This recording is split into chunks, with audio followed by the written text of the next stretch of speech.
All right, welcome back, everybody. We are live now with South Carolina baseball coach Mark Kingston. There he is. What's up, man? Look there. Gentlemen, how are you? The gun Oh, show. Got the gun show going that's today, right. Coach. You've had that all year, man. I like What? it. The gun show. You got the gun, the arms, the gun show going. Yeah, that's Okay, yeah. all year, man. I've noticed that. It's been quite impressive. Along Well, with your team, congratulations, by the way, getting into the Super Regionals. I appreciate it. The key to that, just so you guys know, is just to wear one size smaller than what you really need. So that's a medium you can throw on there. Well, you got to look the part when you're standing next to those umps who look like they do nothing but in their off time pick up weights. Yeah, no doubt.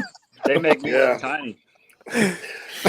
Well, I'm sure some of them weren't thrilled with you having to come out and talk to them this year. A couple of the things we saw, but we'll leave that for another day.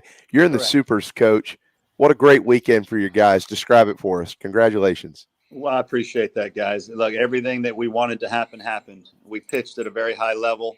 Our bats came alive. We got the guys healthy that we needed to get healthy. And look, we did everything at an extremely high level. And that's what we were hoping it would all come together at just the right time. As I said in the press conference, we had to sacrifice some battles to hopefully be able to win a war.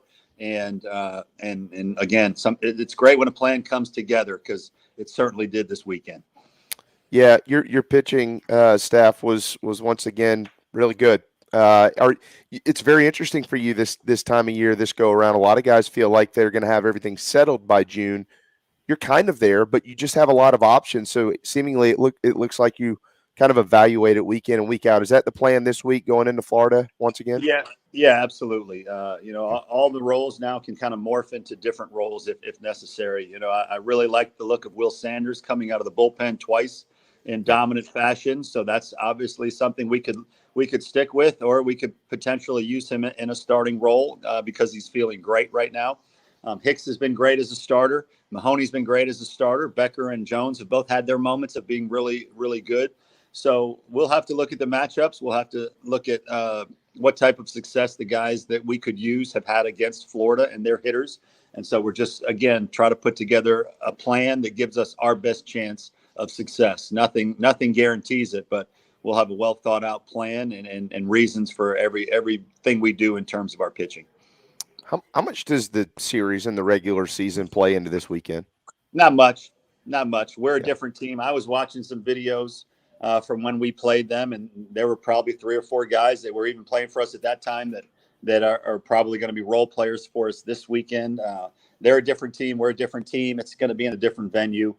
So there's not a whole lot other than that. Just we'll know the names, and when Caglione walks to the plate, our guys know who it is, and Langford and all those guys, like, they've got superstars. We know that. So I think at the end of the day, it's going to be who plays better baseball this weekend. These are two, I heard Chris Burke say it last night, it's 2 Omaha teams that are going to be playing outside of Omaha.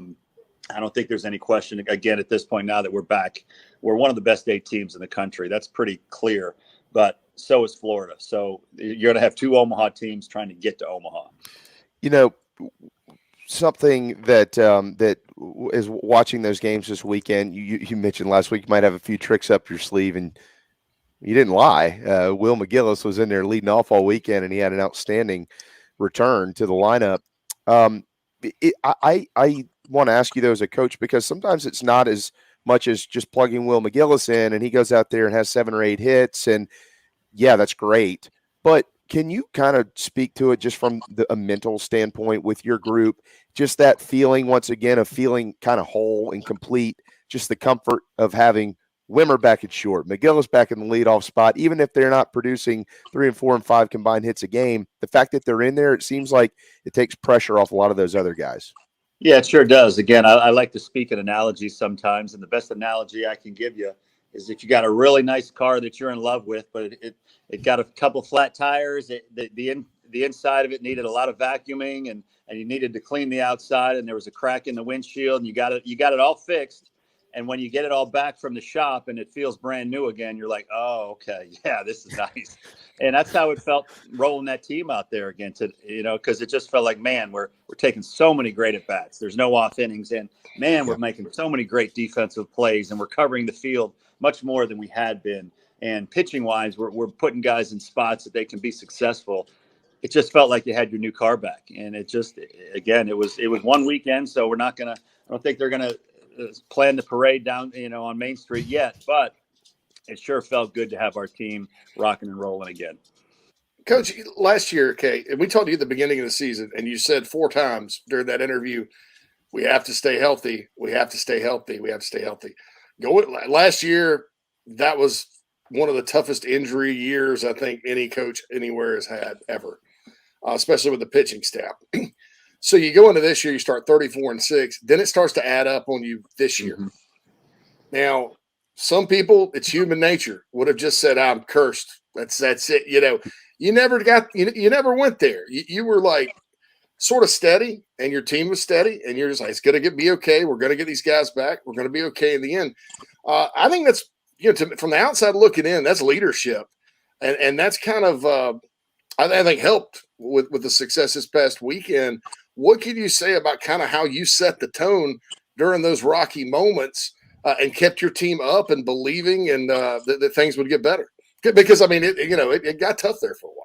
Yeah, well, I noticed you said sort of steady, so I must have had a few moments that didn't look quite so steady. Maybe it's one of those. You did get run out of a ball game earlier, Coach. Yeah. Everything is strategic, guys. Everything is strategic. That's right.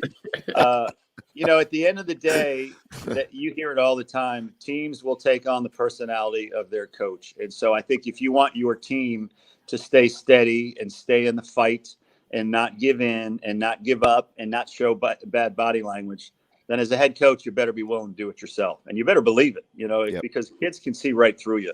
And I really did truly believe that our struggles would go away if we could get back to our normal team. I believed it.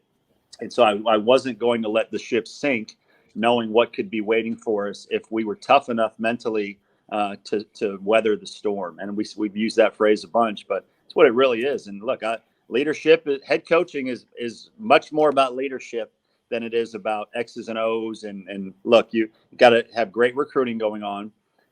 You have to have a really good hitting coach and a really good pitching coach to develop your guys.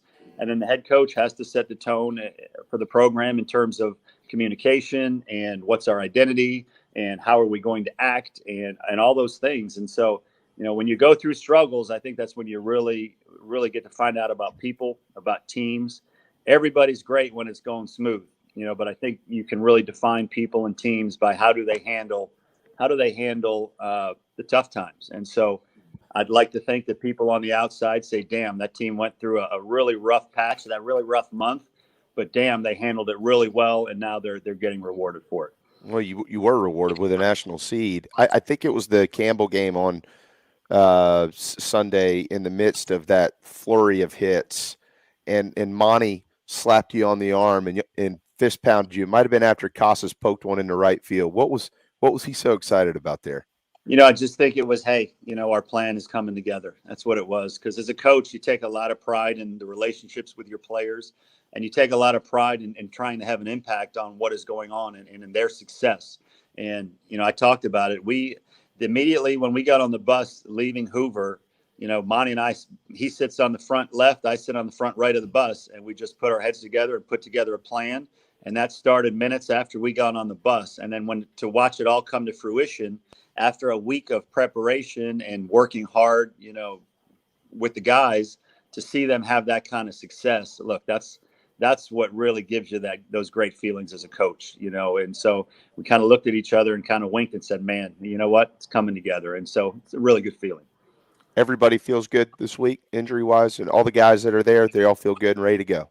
Knock on wood. Yeah, knock on wood. We didn't come out of there totally unscathed. We had a couple guys that, just little minor tweaks, but I think you'll see the same lineup roll out there on Friday at 6:00 that you saw this weekend. Did anybody ever find Petrie's home run ball, or did that kill a guy on the bridge like the rumor is? Well, I think they looked at video, and I think the ball actually disappeared. and it was not findable. No, that ball was hammered.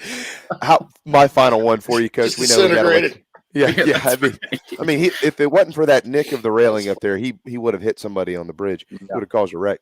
How would you describe Founders Park this past weekend? Electric. It was great. It really was. And I said it. I just really appreciate. That's a lot of people that stuck with us. That showed up there for this weekend. And I really wish we could be hosting this super regional. And having the next 2 games here in Founders Park, because this weekend was great. It was just for so many reasons. It was great for our kids to see it. It was great for recruits to see it. It was great to get a taste of what it's like, winning big games in Founders Park in June. So many great things. And I thank all the people that were there and that have stuck with us to this point. And now hopefully we can win at least 2 more games and get them all on a plane to Omaha.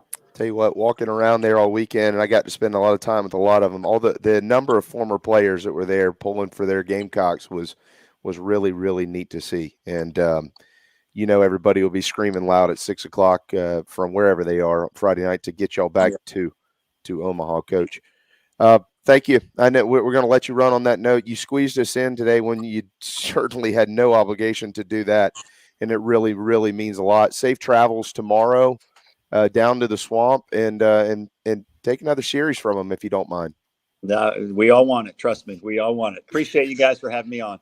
Good luck. Thanks, Coach. Thank you, Coach. Thanks, Coach. Thanks, guys. Mhm. There you go. Head baseball coach Mark Kingston.